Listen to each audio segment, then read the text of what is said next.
नमस्कार साथियों, स्वागत है आपका गोल्डन सीरीज के भाग 14 के अंतर्गत जो मनोविज्ञान के मॉडल पेपर से संबंधित है।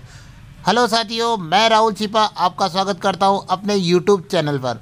आज हम देखेंगे साथियों मनोविज्ञान का मॉडल पेपर रिट 2021 के लिए, जो लेवल 1 और लेवल 2 दोनों के लिए महत्वपूर्ण है। तो चलिए साथियों प्रारंभ करते हैं हमारी तैयारी सब पर भारी गोल्डन सीरीज का भाग 14। आइए साथियों देखते हैं पहला प्रश्न क्या कह रहा है। पहला प्रश्न हमारा कह रहा है कि शिक्षा मनोविज्ञान वैज्ञानिक विधि से प्राप्त किए जाने वाले मानव प्रतिक्रियाओं के उन सिद्धांतों के प्रयोग को प्रस्तुत करता है जो शिक्षण और अधिगम को प्रभावित करते हैं। यह कथन किसका है? यानी यह जो बात है साथियों किसके द्वारा कही गई है कि शिक्षा मनोविज्ञान वैज्ञानिक विधि से प्राप्त किए जाने वाले मानव प्रतिक्रियाओं के उन सिद्धांतों के प्रयोग को प्रस्तुत करता है जो शिक्षण और अधिगम को प्रभावित करते हैं। आइए ऑप्शन देख लेते हैं। Option A Skinner, option B Alex Crow, option C Crow and Crow और ऑप्शन डी पावलो। कौन सी विद्वान ने ये बात कही है मेरे मित्रों? तो देखिएगा प्रश्न संख्या 1 का सही आंसर होगा मित्रों ऑप्शन ए। ऑप्शन बी मित्रों एलिस क्रो ने शिक्षा मनोविज्ञान के बारे में यह बात कही थी और यह हमें ध्यान रखना है। चलिए मित्रों अगले प्रश्न की ओर बढ़ते हैं। प्रश्न संख्या 2। प्रश्न संख्या 2 मित्रों बड़ा ही महत्वपूर्ण प्रश्न है। आइए इसको समझ लेते हैं क्या कह रहा है प्रश्न संख्या 2। प्रश्न संख्या 2 कह रहा है कि निम्नलिखित में से कौन सा मानव विकास के सही क्रम को दर्शाता है? कौन सा जो है ये एकदम मानव विकास के सही क्रम को दर्शाता है? आइए ऑप्शन देख लेते हैं। ऑप्शन ए शेषावस्था, किशोरावस्था, बाल्यावस्था और प्रौढ़ावस्था। चारों अवस्थाओं का एक क्रम दिया गया, हमें सही क्रम इसमें बताना है। ऑप्शन बी मित्रों बाल्यावस्था, शेषावस्था, किशोरावस्था, प्रौढ़ावस्था। ऑप्शन सी शेषावस्था, उसके बाद बाल्यावस्था, किशोरावस्था, प्रौढ़ावस्था।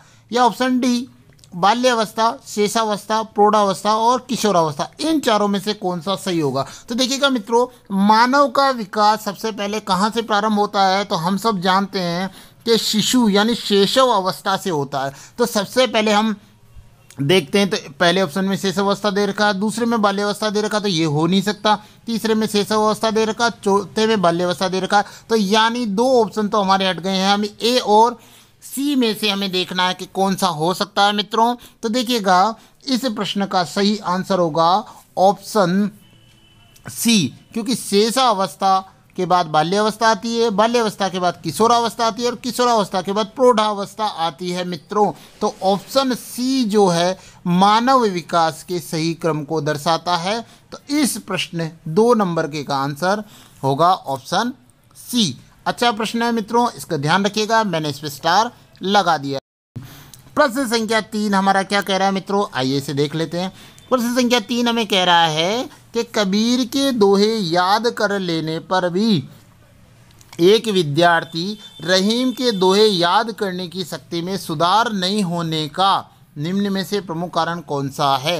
यानी एक बालक है जो कबीर के दोहे याद कर लेता है, फिर भी वह रहीम के दोहे याद करने की शक्ति में सुधार नहीं कर पाता, यानी उससे सुधार नहीं होता है, वो नहीं याद कर पाता है। तो इसका कारण क्या होगा? आइए ऑप्शन देख ले। तो ऑप्शन ए दोनों स्थितियों में समानता होना, ये कारण है। ऑप्शन बी नकारात्मक स्थानांतरण इसमें है। ऑप्शन सी शून्य स्थानांतरण है। ऑप्शन डी सकारात्मक स्थानांतरण है। किस प्रकार का जो कारण है वो इसके अंतर्गत होगा मेरे मित्रों? तो देखिएगा जब हमने कबीर के दोहे याद कर लिए और हम रहीम के दोहे याद करना चाहते हैं, दोहे समान चीज़ है, लेकिन फिर भी हमें वो हमारे याद करने की जो शक्ति है उसमें सुधार नहीं हो रहा है। तो इसका मतलब है ये क्या है? शून्य स्थानांतरण है। यानी एक परिस्थिति में सीखी गई चीज़ दूसरी परिस्थिति में हमारी सहायता नहीं कर रही है, तो वह शून्य स्थानांतरण कहलाती है। मित्रों अच्छा प्रश्न है, आप इसका ध्यान रखिएगा। चलिए मित्रों अगले प्रश्न की ओर बढ़ते हैं। प्रश्न संख्या 4। प्रश्न संख्या 4 हमारा मित्रों क्या कह रहा है कि विद्यार्थी सक्रिय भूमिका निभाते हुए आपस में चर्चा कर निष्कर्ष निकालें और शिक्षक सुविधा प्रदाता की भूमिका में हो, यह किस उपागम की विशेषता होती है? यानी विद्यार्थी क्या करते हैं सक्रिय हो जाते हैं और आपस में चर्चा करते हैं, आपस में डिस्कस करते हैं, निष्कर्ष रिजल्ट निकालते हैं। और जो शिक्षक है मात्र एक भूमिका में होता है। तो ये उपागम किस प्रकार का उपागम होता है? आइए ऑप्शन देख लेते हैं। ऑप्शन ए प्रणाली उपागम, ऑप्शन बी निर्मितवाद उपागम, ऑप्शन सी मृदु उपागम या ऑप्शन डी मल्टीमीडिया उपागम। किस प्रकार का उपागम इसके अंतर्गत होगा? तो मित्रों प्रश्न संख्या 4 का जल्दी से आप आंसर सोच लीजिए क्या होगा। तो देखिएगा मित्रों, प्रश्न संख्या 4 का जो आंसर होगा वो होगा ऑप्शन बी निर्मितवाद उपागम, क्योंकि इसमें बच्चे सक्रिय भूमिका निभा रहे हैं, शिक्षक मात्र सुविधा प्रदाता व उनको सुविधा प्रदान कर रहा है। तो ये उपागम आएगा निर्मितवाद उपागम के अंतर्गत। चलिए मित्रों आगे बढ़ते हैं प्रश्न संख्या 5 की ओर। आइए मित्रों देखते हैं प्रश्न संख्या 5 क्या कह रहा है। एक बालक जो गणित के अलावा अन्य विषयों में सामान्य है जबकि गणित में बहुत निम्न उपलब्धि रखता है, यानी गणित में बहुत ज़्यादा कमजोर है, तो ऐसे बालक को निम्न में से किस श्रेणी में रखा जाएगा? किस श्रेणी के अंतर्गत वो बालक आएगा मित्रों? आइए ऑप्शन देख लेते हैं। ऑप्शन ए पिछड़े बालक, ऑप्शन बी मंदबुद्धि बालक, ऑप्शन सी औसत बालक या ऑप्शन डी मन संताप बालक। किस प्रकार के बालकों की श्रेणी में इसको रखा जाएगा? जो गणित के अलावा अन्य विषयों में तो सामान्य है जबकि गणित में निम्न उपलब्धि रखता है। तो देखिए बच्चों, अगर वह गणित में निम्न उपलब्धि रखता है तो ऐसे बालकों को जो हम श्रेणी में रखेंगे वो है ऑप्शन ए पिछड़े बालक। पिछड़े बालकों की श्रेणी में इसको रखा जाएगा। आप इसका ध्यान रखिएगा, एकदम अच्छा और सटीक प्रश्न है, मैं इस पर डबल स्टार लगा देता हूँ। चलिए मित्रों आगे बढ़ते हैं। अगर आपको वीडियो अच्छा लग रहा हो तो लाइक करते रहिएगा मित्रों। और चलिए मित्रों प्रश्न संख्या 6 की ओर बढ़ते हैं। प्रश्न संख्या 6 क्या कह रहा है कि पिछड़ा बालक वह है जो अपने अध्ययन के मध्यकाल में अपनी कक्षा कार्य जो अपनी आयु के अनुसार है उससे एक नीचे की जो कक्षा है वह नहीं कर पाता है। उपयुक्त कथन किस विद्वान का है? पिछड़े बालकों के प्रति जो ये कथन कहा गया है वो किससे? आइए ऑप्शन देखते हैं। Option A Cyril Burt, option B Crow and Crow, option C Skinner या ऑप्शन डी वुडवर्थ। किसने ये कहा है जो पिछड़े बालक है उनके प्रति कि वो अपनी कक्षा, मान लीजिए कोई छात्र दूसरी कक्षा में सेकंड क्लास के अंदर है मित्रों और उससे नीचे वाली क्लास पहली क्लास का भी वो कार्य नहीं कर पाता है, यह जो परिभाषा किसने दी है मित्रों?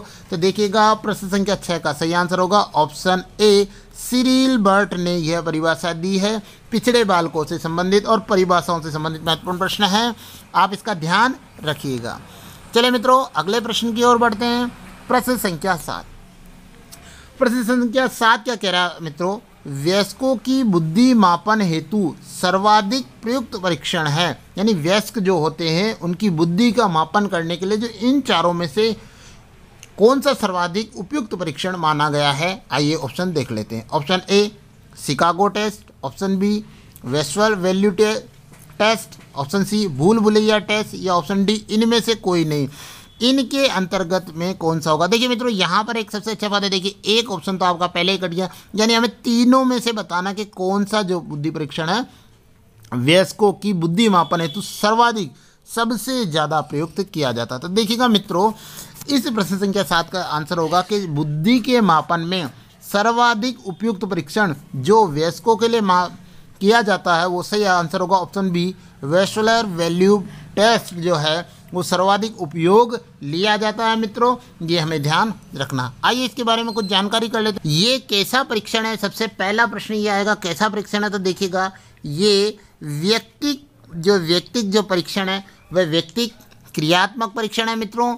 और इसके अंतर्गत देखते हैं कि इसका जो निर्माण किया गया था कब किया गया था? तो 1944 के अंतर्गत इसका निर्माण किया गया था मित्रों। और देखिएगा इसका निर्माण किया गया था डी वेस्लर महोदय के द्वारा, इन्हीं के नाम पर इसका रखा गया है। अब इसके बारे में हम जानकारी कर लेते हैं मित्रों कि क्या हुआ 1944 में इसको बनाया गया था और कब 10 से 60 वर्ष के आयु वालों की बुद्धि का पता लगाने के लिए इसको बनाया गया था। लेकिन मित्रों इसमें बाद में संशोधन कर दिया। कब किया तो 1955 के अंतर्गत इसमें संशोधन किया गया और 16 से 64 वर्ष की आयु वालों का बुद्धि मापन इससे किया जाने लगा। सबसे खास बात वयस्कों की बुद्धि मापन की यह विधि है मित्रों और सर्वोत्तम विधि जो है इसको माना गया है। ये ध्यान रखेंगे। दो तरह की जो विधियां होती है व्यक्तिक और सामूहिक, उसके अंदर व्यक्तिक जो है ये क्रियात्मक परीक्षाएं है मित्रों, इसका हम ध्यान रखेंगे। मित्रों देखते हैं प्रश्न संख्या 8। प्रश्न संख्या 8 हमारा क्या कह रहा है कि विशाल की आयु 12 वर्ष है। बीने का बुद्धि परीक्षण करने पर 15 वर्ष के सामान्य बालक के समान अंक प्राप्त कर सका तो उसकी सही बुद्धि लब्धि निम्न में से किस विकल्प में दी गई है। आइए मित्रों सबसे पहले ऑप्शन देख लेते हैं। Option A 112, option B 80, option C 100 या ऑप्शन डी 125। चारों में से सही कौन सा होगा। तो मित्रों देखिएगा बुद्धि लब्धि यानी IQ निकालने का फॉर्मूला होता है मित्रों कि MA/CA × 100 ये मित्रों सूत्र होता है। अगर इस सूत्र के अनुसार देखें तो मित्रों अगर हम फॉर्मूले में लगाते हैं तो मानसिक आयु 15/12 × 100 हो जाएगा मित्रों। और अगर हम इसको काट के देखेंगे तो देखिएगा 3 चौक 12 और 3 5 15, 4 से 100 को काट देंगे 25 बार जाएगा और 25 को अगर हम 5 से गुणा कराएंगे तो 125 आएंगे। यानी इस प्रश्न का सही आंसर हो जाएगा ऑप्शन डी 125 आएगा। तो यानी IQ ज्ञात करने के सूत्र से हम विशाल की जो बुद्धि लब्धि है वो ज्ञात कर सकते हैं और 125 वो आएगी, यानी वह प्रखर बुद्धि का छात्र है मित्रों। ये हम ध्यान रखेंगे। चलिए मित्रों अगले प्रश्न की ओर बढ़ते हैं। प्रश्न संख्या 9। प्रश्न संख्या 9 हमारा क्या कह रहा है कि निम्नलिखित में से मूल्यांकन की गुणात्मक प्रविधियां नहीं है, यानी कौन सी इसमें गुणात्मक प्रविधियां नहीं हैं। आइए ऑप्शन देख लेते हैं। ऑप्शन ए संचय अभिलेख, ऑप्शन बी व्यक्तिगत इतिहास विधि, ऑप्शन सी प्रायोगिक परीक्षाएं या ऑप्शन डी प्रश्नावली।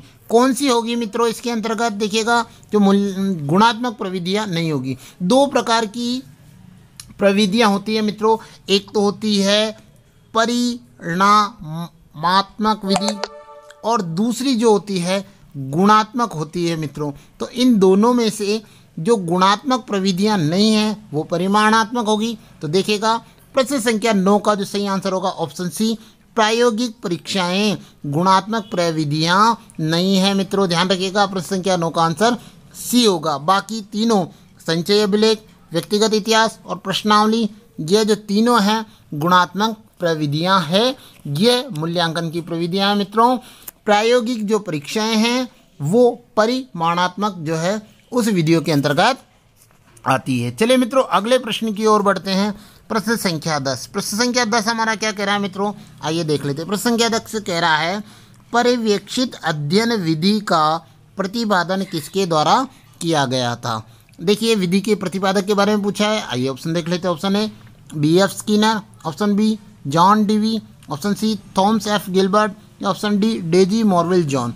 कौन जो है मित्रों पर्यवेक्षित जो अध्ययन विधि है उसका प्रतिपादक है।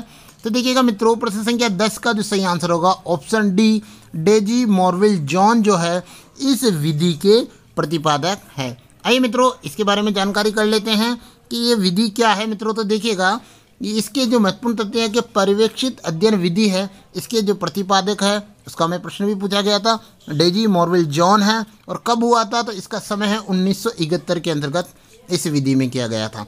यह विधि क्या करती है कि इसमें निरीक्षण उस समय किया जाता है जब विद्यार्थी अपने कार्य में संलग्न होता है, यानी अपना काम कर रहा होता है।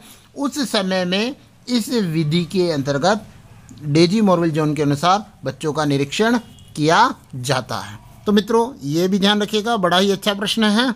तो प्रश्न संख्या 10 का सही आंसर हमें ध्यान रह जाएगा कि डेजी मॉर्विल जॉन है। मित्रों अगर आपको हमारा ये वीडियो अच्छा लगा हो तो हमारे चैनल को लाइक कीजिएगा, सब्सक्राइब कीजिएगा और उसे शेयर करना मत भूलिएगा। चलिए मित्रों फिर अगले वीडियो के साथ मिलेंगे। जय हिंद, जय भारत।